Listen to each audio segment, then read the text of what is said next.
તો પોરબંદર પર સિગ્નલ લગાવાયું છે બંદર પર અને હવામાન વિભાગની આગાહીને જોતા બંદર પર 3 નંબરનું સિગ્નલ લગાવ્યું છે। સાવચેતીના ભાગરૂપે આ સિગ્નલ લગાવવામાં આવ્યું છે।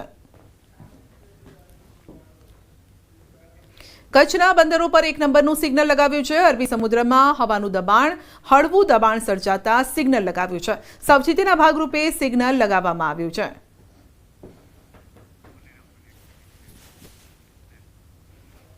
તો રાજકોટ સહિત રાજ્યભરમાં આગામી દિવસોમાં વરસાદની આગાહી કરવામાં આવી રહી છે અને ત્યારે જગતનો તાત ચિંતાતુર બન્યો છે। એક તો પહેલેથી જ મજૂરોની અછત હતી, જેના કારણે ખેડૂતોની મુશ્કેલી વધેલી હતી। તેવામાં હવે વરસાદની આગાહી એટલે ડબલ માર પડવા જઈ રહ્યો છે। ખેડૂતોની ચિંતા વધી છે।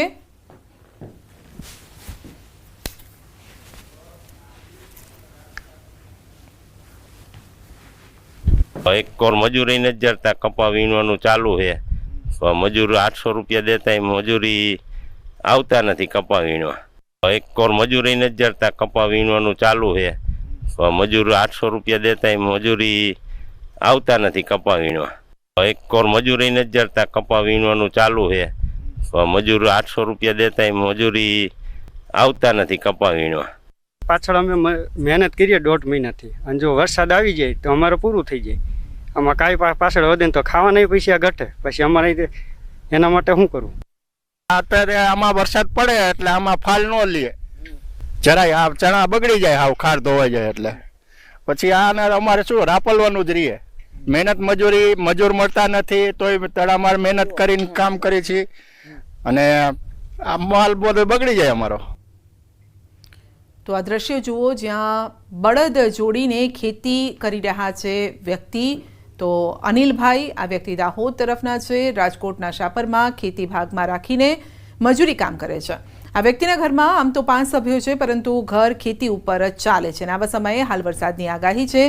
શ્રમિકની ચિંતા પણ વધી છે। શ્રમિક એક નાની અમથી ઓડીમાં રહે છે અને હાલ તેઓ પરિવાર દિવાળી માટે વતનમાં ગયા છે અને આવા તહેવારમાં પણ તેઓએ મજૂરી કરવી પડી રહી છે। જો કે આ પરિસ્થિતિ એ માત્ર આ એક શ્રમિકની નથી, પરંતુ ખેડૂતોની પણ છે ને ખેડૂતોના પણ આ જ હાલ છે। વરસાદની આગાહી થતાં ખેડૂતોની ચિંતામાં વધારો થયો છે। ત્યારે સાંભળો કે ખેડૂતો શું કહે છે। રાજકોટ સહિત રાજ્યભરમાં વરસાદની આગાહી જે રીતના કરવામાં આવી રહી છે તેને લઈને ખેડૂતો છે તે ચિંતામાં મુકાય છે। ખેડૂતો દ્વારા અત્યારે તેમનો જે ખેત પાક છે તેમને જે છે તાલપત્રીની મદદથી ઢાંકી દેવામાં આવ્યો છે।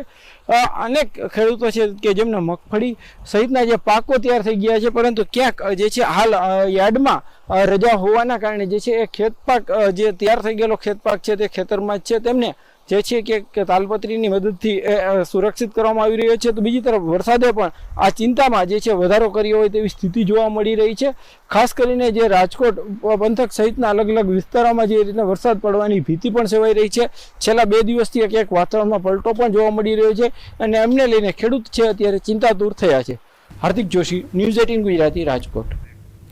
તો માવઠાની આગાહીએ જૂનાગઢ જિલ્લાના ખેડૂતોની મુશ્કેલીઓ વધારી દીધી છે। તૈયાર થયેલા પાકને બચાવવા માટે દોડધામ કરી રહ્યા છે। ખેતરોમાં હાલ મગફળી સોયાબીનનો પાક તૈયાર થઈ ગયો છે, જેને કાઢવાની કામગીરી પૂરજોશમાં ચાલી રહી છે, પરંતુ માવઠું આ મહેનત ઉપર પાણી ફેરવે તેવું લાગી રહ્યું છે। ખેડૂતો શિયાળુ પાકના વાવેતરની શરૂઆત કરે તે પહેલા જ કમોસમી વરસાદનું સંકટ તોડાઈ રહ્યું છે અને જેના કારણે જ ખેડૂતોની દુવિધા વધી રહી છે। તહેવાર ઉપર માણસો વૈયા ગયા ને માવઠાની આગાહી આવી છે। ખેડૂતને અમારે કરવાનું શું હવે? ખાતર બિયારણનો ખર્ચા વધી ગયા હોય ને કર્યો હોય ખર્ચો, અટાણે બધું અમારું પાણીમાં જાય છે। તો હાલ ખેડૂતો પાકને સુરક્ષિત સ્થળે પહોંચાડવા માટે મજૂરોને બમણી મજૂરી આપીને કામગીરી કરાવી રહ્યા છે। ખેડૂતોએ પાક લેવા માટે અત્યારે મોટો ખર્ચ કર્યો છે, પરંતુ જો ફરી વરસાદ થાય તો તૈયાર પાકને પણ મોટું નુકસાન થશે। હમણાં સુધી વરસાદ પડતો હતો અને જમીનની અંદર પાક મગફળીને એવું બધું ઊભું હતું અમારું, મજૂર મળતા નહોતા અને મજૂરી ઘણી ઊંચી થઈ ગઈ છે, ખર્ચા ખૂબ થઈ ગયા છે। અગાઉ વરસાદ પડ્યો એમાં નીંદામણ એટલું બધું જમીનમાં થયું, ખૂબ ખર્ચો થયો, માંડ કરી થોડો ઘણો પાક લીધો ન લીધો અને હજી પડ્યો છે ત્યાં પાછી 7-1 દિવસની આગાહીકારો કહે છે કે વરસાદ આવી, તો હવે આમાં ખેડૂતે કરવું શું? અમારે જો એમાં માવઠું થાય તો જમીનની અંદર જે મગફળી છે એ સંપૂર્ણ અમારી ફેલ થાય અને ઉગી જાય એવી પરિસ્થિતિ છે આજની તારીખેમાં. એટલે માવઠાની તો ચિંતા છે જ, સવાલ નથી. ખેડૂતોને પૈડા પર પાટા જેવી સ્થિતિનું નિર્માણ થઈ રહ્યું છે. એક બાદ એક માવઠાની આગાહીના કારણે ખેડૂતો હેરાન પરેશાન થયા છે. ફરી 25 થી 2 નવેમ્બર સુધી માવઠાની આગાહીના કારણે ખેડૂતો મુશ્કેલીમાં મુકાયા છે. જૂનાગઢના આ જે ગ્રામ્ય પંથકના જે વિસ્તારો છે ત્યાંની હાલ સ્થિતિ આપ જોઈ શકો છો. તહેવારોને હજુ 2 દિવસ થયા છે, પૂર્ણ થયા છે તેને, પરંતુ ખેડૂતો પર આ માવઠાની ચિંતા વધી છે. આગામી સમયમાં શિયાળુ પાકનું વાવેતર કરવું હોય, જો આ માવઠું થાય તો તે શિયાળુ પાક પણ ન થઈ શકે. ચોમાસામાં પણ ખેડૂતોને હેરાન ગતિનો સામનો કરવો પડ્યો છે. એટલે ખેડૂતોને એક બાદ એક જે સામનો કરવો પડી રહ્યો છે મુશ્કેલીઓનો. ને હાલ જે રીતે આપ જોઈ શકો છો કે ફરી માવઠાની આગાહીના કારણે ખેડૂત હેરાન બન્યો છે. અમાર બખાઈ, ન્યૂઝ 18 ગુજરાતી, જૂનાગઢ. વડોદરા શહેરમાં ભર શિયાળે રોડ પર પડ્યો છે મહાકાય ભૂવો. તો મુજ મહોડા અકોટા રોડ પર આવેલા હોટલ વિવાંતા પાસે મહાકાય ભૂવો પડ્યો છે. વગર વરસાદે આ ભૂવો પડતા નાગરિકોએ રોષ પણ ઠાલવ્યો છે. કોંગ્રેસના વોર્ડ 12ના પ્રમુખ રાકેશ ઠાકોરે ભૂવાનું નારિયેળ ફોડીને સ્વાગત કરીને અનોખો વિરોધ કર્યો છે. તો આખી કાર ભૂવામાં ખાબકી જાય, સમાઈ જાય એટલો આ મોટો ભૂવો છે. તો ભૂવો પડતા સ્થળ પર પાલિકાના અધિકારીઓ પણ દોડી આવ્યા હતા અને સાવધાનીનું આ બોર્ડ લગાવી દીધું હતું. પરંતુ કે કઈ રીતે આગળ કામગીરી કરશે તેને લઈને પણ સવાલો ઊભા થયા છે. એક તરફનો રસ્તો બ્લોક થઈ જાય તે પ્રકારની આ પરિસ્થિતિ સર્જાય છે આ ભૂવો પડવાના કારણે. પરંતુ વગર વરસાદે આ ભૂવો પડ્યો છે, જેને લઈને લોકો પણ રોષ ઠાલવી રહ્યા છે કે પાલિકા કઈ રીતે કામગીરી કરી રહી છે. તો વરસાદી સિઝનમાં તો રસ્તા બેસી જતા હોય છે, ખાડા પડી જતા હોય છે, ભૂવા પણ પડતા હોય છે.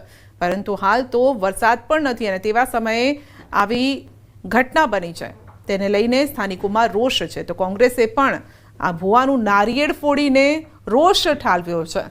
તો વધુ અપડેટ મેળવીશું સંવાદદાતા હાર્દિક દીક્ષિત પાસેથી. જી હાર્દિક, સાવધાનીના બોર્ડ લગાવી દીધા, સવાલ એ છે આ ભૂવો પડ્યો કેમ નો? અત્યારે તો વરસાદ પણ નથી, ચોમાસું પણ નથી. બિલકુલ, જ્યારે વરસાદ પડે ત્યારે ચોમાસામાં આપણે વડોદરા શહેરને ભૂવા નગરી કહીએ છીએ, પરંતુ હવે તો ભર શિયાળે વડોદરા શહેરમાં ભૂવા પડી રહ્યા છે. એટલે તમે એક અંદાજો લગાવો કે વડોદરા મહાનગરપાલિકાના જે સ્માર્ટ અધિકારીઓ અને કોન્ટ્રાક્ટરો છે તેઓ રસ્તા પર કેવી રીતે કામ કરતા હશે. આ મુજમોડા અકોટા રોડની જો આપણે વાત કરવામાં આવે તો અત્યંત વ્યસ્ત આ જે રોડ છે, આ રોડ પર અનેક વખત જે ભૂવા જે છે તે પડી ચૂક્યા છે. અને આ રોડની બીજી એક ખાસિયત તમને કહું કે જો કોર્પોરેશને હાઈએસ્ટ જો કોઈ જગ્યાએ ખર્ચો કર્યો હોય ભૂવાના સમારકામ પાછળ તો એ આ જ રોડ છે. ત્યારે જ્યારે આપણે અધિકારી સાથે વાત કરીએ ત્યારે અધિકારી એવું કહે છે કે નીચે જે પાણીની લાઈન છે, ડ્રેનેજની લાઈન છે, એ વર્ષો જૂની છે, એના કારણે વારંવાર ભૂવા પડી રહ્યા છે. પરંતુ એ લાઈન બદલવાના બદલે દર વખતે સમારકામ કરવામાં આવે છે અને ત્યારબાદ કરોડો રૂપિયાનો ધુમાડો જે છે તે કરવામાં આવે છે. ત્યારે ફરી એક વખત જયારે ભૂવો પડ્યો છે ત્યારે નાગરિકો જે છે પોતાનો વિરોધ નોંધાવી રહ્યા છે અને જે કોર્પોરેશનની કાર્યપદ્ધતિ છે તેની સામે સવાલો ઉઠાવી રહ્યા છે. સંજય, આપનો આભાર.